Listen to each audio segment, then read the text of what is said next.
After this, he conversed upon various subjects. He made some observations about the marriage of the Princess Charlotte with Prince Leopold, and spoke in terms of praise of the latter, whom he had seen at Paris during his reign. According to his desire, I wrote an account of what he had said to Sir Hudson Lowe, avoiding, however, to repeat the strongest of his expressions.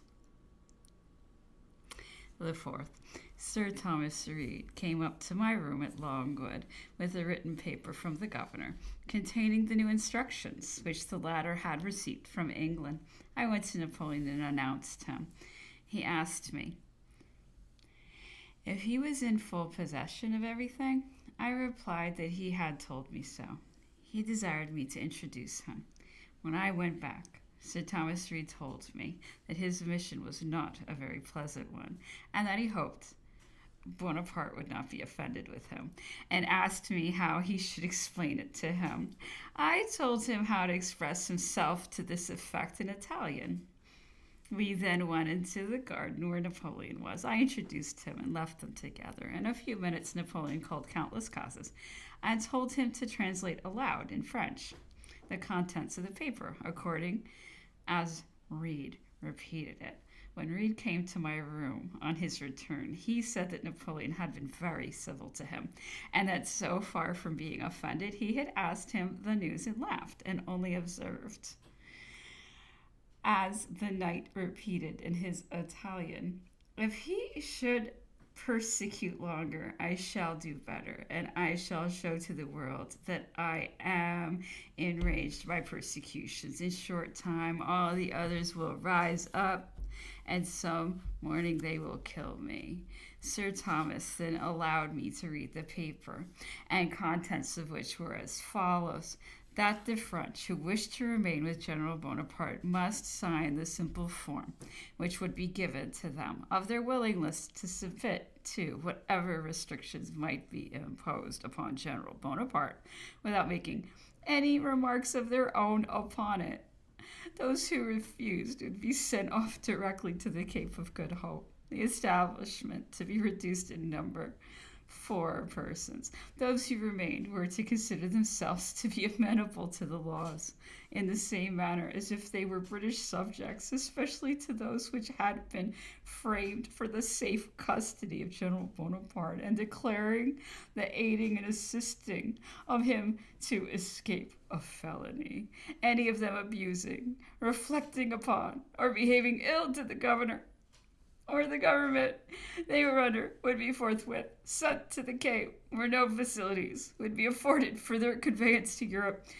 It explained also that it was not to be understood that the obligation was to be eternal to those who signed.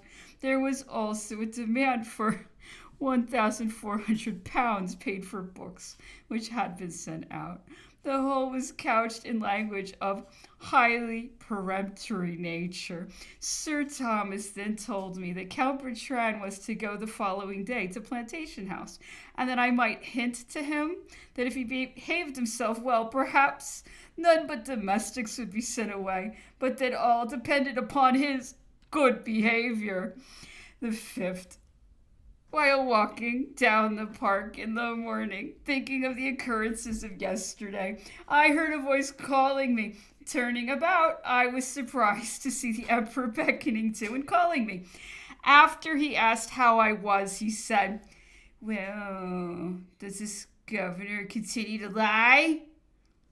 There was nothing in the intelligence which he said he could only communicate to myself, which might not have been made known to Bertrand or anyone else, but he thought that he had an opportunity of insulting and grieving me, which he eagerly embraced. He came up here with his staff just as if he were going to announce a wedding, with exultation and joy painted on his countenance at the idea of having it in his power to afflict me.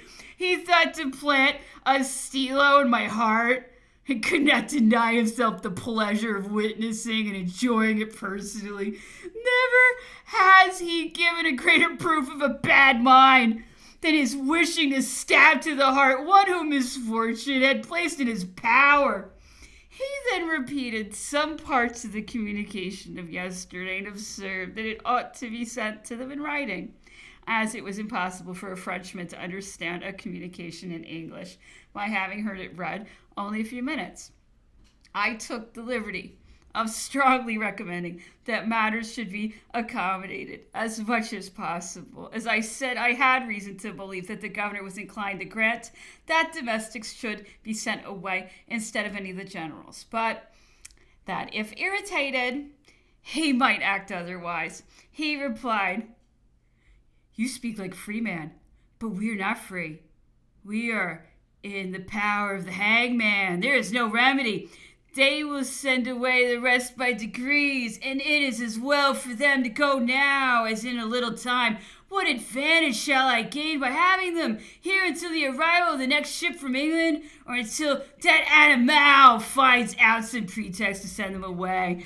I would rather they were all gone than to have 4 or 5 persons trembling about me, having the dread of being forced on board ship, constantly hanging over their heads. For by that communication yesterday, they are placed entirely at his discretion.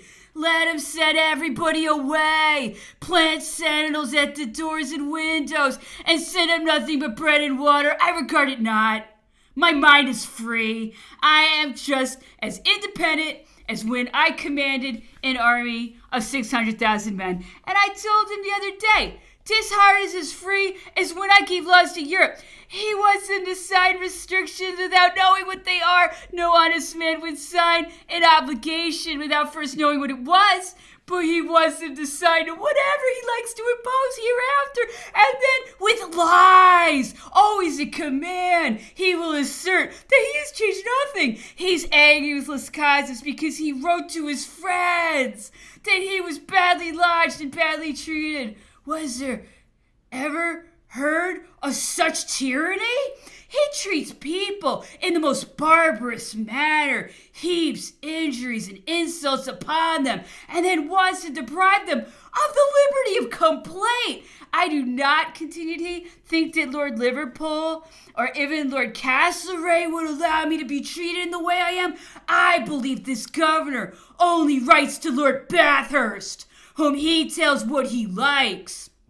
Sir Hudson, though, signified to me yesterday that he had done everything in his power to prove, after my communication to him, that there was nothing vindictive in his conduct towards General Bonaparte, but that not having been met, he was better pleased to leave matters to their natural course and to the judgment of the authority to which they had been submitted, and that I might most distinctly contradict to General Bonaparte that he had laid his hand upon his sword, that witnesses could prove it, that none but a confirmed villain could think of doing so against an unarmed man, that with respect to the instructions he had received in his manner of making them known, never having regarded General Bonaparte's opinion in any point, whether as to matter or manner, as an oracle by which to regulate his judgment, he was not disposed to think less favorably of his instructions or of his mode of executing them. On the contrary,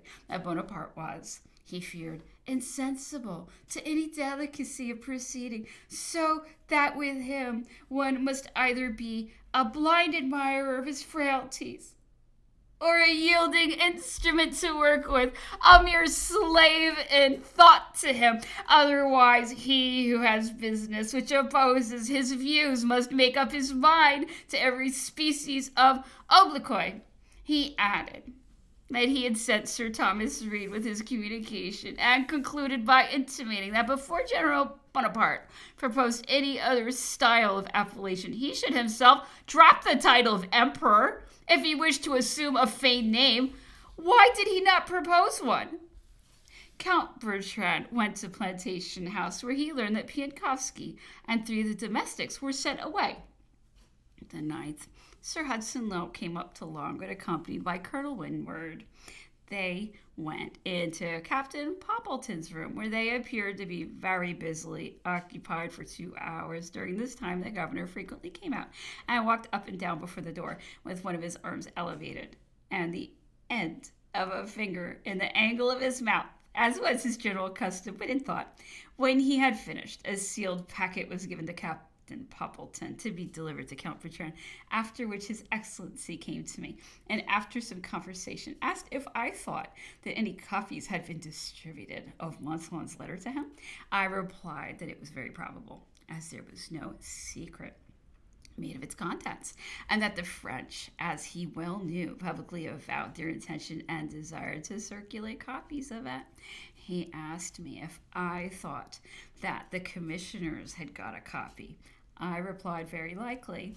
He appeared very uneasy at this at first, but afterwards said that he had shown the letter to them himself. He then asked me if I had got a copy. I replied I had. This alarmed His Excellency much, who demanded to see it and said that it would be a felony to send it to England. After some discussion upon this subject, during which I observed that, considering my situation and my being employed as I was between Longwood and Plantation House, I should not be ignorant of the principal part of what was passing, His Excellency said, true, and that it was my duty to tell him everything that occurred between General Bonaparte and myself.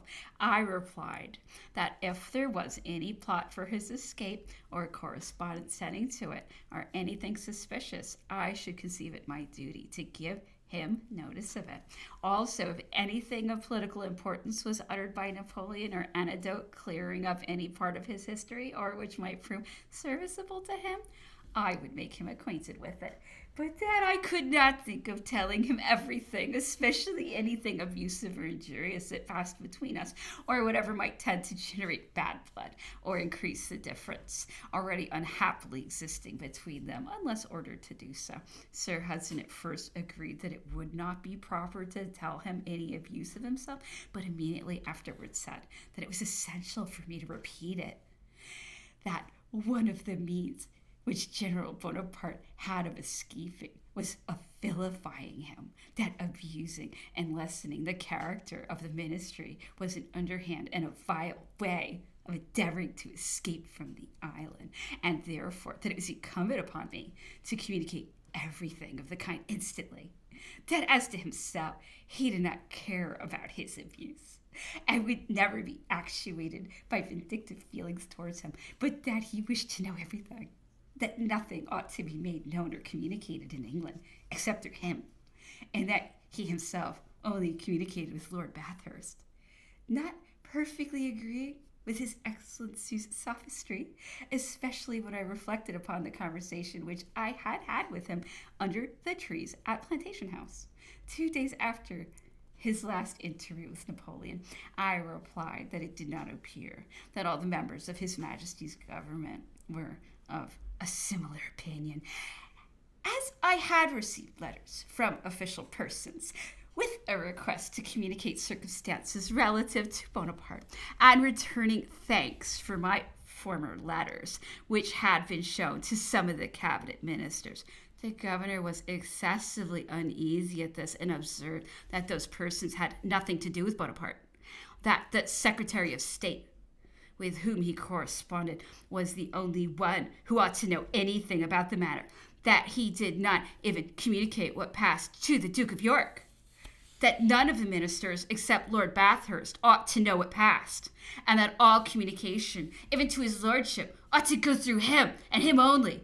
His Excellency then observed that my correspondence ought to be subject to the same restrictions as those on the attendants of General Bonaparte. I replied that if he was not satisfied with the manner in which matters stood, I was ready to resign the situation I held and go on board ship as soon as he liked, as I was determined not to give up any of my rights as a British officer.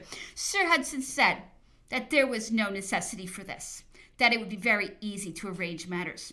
Concluded by observing that it was a business which required consideration, and that he would renew the subject on another day.